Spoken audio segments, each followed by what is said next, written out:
Dicari duit pagi, petang, siang, malam. Manusia ini aneh Bapak Ibu. Kalau ditanya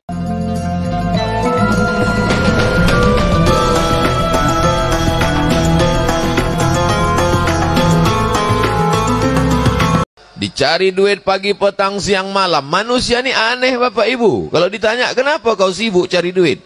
Untuk makan. Kenapa kau sibuk? Cari makan. Begitu dibawa masuk ke rumah sakit, diperiksa, apa kata dokter? Bapak sakit mah karena tak makan. Kan aneh manusia ini. Dicari duit sampai penuh rekening, bermiliar-miliar, sampai triliun. Lalu kemudian ketika masuk rumah sakit, langsung ditransfer ke dokter spesialis. Duit itu tak sempat dinikmati. Sekaya-kaya orang, makan paling cuman tambuh 3 kali. Kalau sampai tambuh 4 kali, usus bocor. Sekaya-kaya orang, baju paling banyak 3 lapis. Saya subuh ini 3 lapis. Singlet di dalam, baju koko, sorban. Kalau sampai 4 lapis, demam. Bukan kaya. Hidupnya cuma makan, pakai.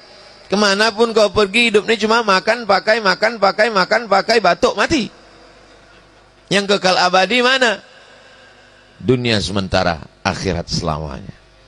Tentu bagian lagu nanti beliau. Kalau tak ada beliau, baru saya menyanyi. Orang kaya mati. Ya, cuman karena ada yang aslinya segan saya. Kalau pas di tempat lain tak ada dia, saya gas. Karena ada, tak enak kita kan. Nah, jadi pada akhirnya kita ini semua akan menghadap Allah Subhanahu wa ta'ala. Ma'akal tafa'afnaita, yang kau makan busuk. Wa malabista fa'ablaita, yang kau pakai lapuk.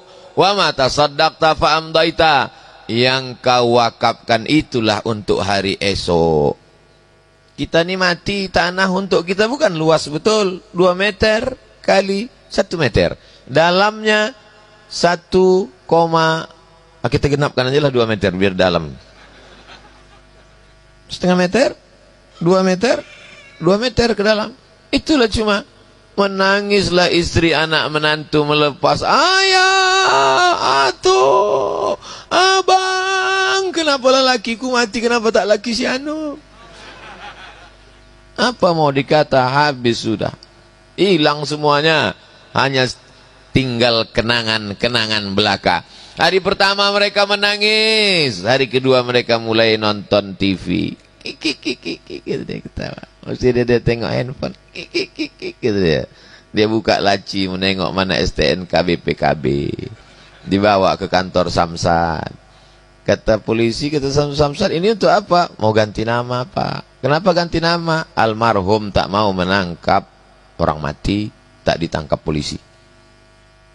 Surat-surat tanah pun berubah balik nama, masuk akte notaris, selesai. Habis semuanya. Mana nama yang kekal abadi? Itulah nama yang ada di prasasti yang tanda tangan tadi. Abdul Somad. Mana dia sekarang? Almarhum. Jamaah yang dimuliakan Allah Subhanahu wa ta'ala. Orang yang cerdas nilai mewakafkan tanah nih. Mau dibeli tak dia kasih? Tidak. Kenapa? Saya tak mau. Karena dia mau ada amal yang mengalir sampai hari kiamat. Subuh, zuhur, asar, maghrib, isya, tahajud, iktikaf anak-anak 20, 30 hari, 10 hari. Malam baca Quran. Non-stop pahala itu putus. Iya, kalau kita orang baik dimakamkan dekat orang baik. Kebetulan dimakamkan dekat ulama. Lalu lalang orang. Lewat orang di samping makam tu. Assalamualaikum ya ahlad diyar minal mu'minin wa inna insyaallah bikum lahiqun yarhamullahul mustaqdimin wal mustakhirin. Nas'alullah lana walakumul afiyah. Al-Fatihah. Itu untungnya kalau kita meninggal dekat ulama. Coba kalau dekat koruptor. Kubur siapa itu? Mampus ya. Kena juga kita sikit-sikit. Makanya kan nanti kalau kita tak ulama, mudah-mudahan. Kalau saya meninggal kebetulan pas jadwal di kota Palembang, tolong makamkan saya di pemakaman dekat makam para habaib. Biar supaya pas orang ziarah kubro, ramai orang. Ada keluarga orang berkirim-kirim doa, dapat juga Abdul Somad. Ada keluarga orang berkirim pempek, dapat kita pahalanya. Itulah untungnya dekat dengan orang baik-baik. Pandang ke kanan, Ustadz Dery Sulaiman. Pandang ke kanan, Habib Mahdi bin Syihab. Pandang ke kanan, Ustadz Kemas Ali, Kemal. Kemal itu artinya sempurna. Tak ada yang lebih sempurna dari Ustadz Ali ini lagi. Pandang ke kiri, Pak Wali. Belakang, jangan tengok lagi. Anggota dewan hadir, ketua hadir. Datang pula mereka subuh berjamaah. Bayangkan itu. Ini kadang baru jadi RT udah tak sembahyang subuh. Ilaha illallah. Mohon maaf Pak RT, jangan tersinggung. Yang saya maksudkan ini di tempat-tempat lain, entah di mana lah itu. Yang udah mati orangnya. Tapi hari ini luar biasa. Tadi sebelum terlambat pula kami datang. Saya terus terang sudah bangun, saya jam 4 udah duduk saya menunggu. Habis itu saya tanya, jam berapa subuh? Udah azan Pak Ustaz. Hah? Tempat kita nanti, insya Allah nanti kita sholat. Saya tanya, Habib kita sholat di mana? Kita sholat di sana. Sampai kemari langsung saya tanya lagi, Ustadz Dery. Ustadz Dery udah sholat? Nunggu Ustadz katanya. Maju ke depan, Masya Allah, Tabarakallah. Di samping saya tengok kuburan. Kuburan almarhum. Kita bacakan Al-Fatihah sampai semuanya.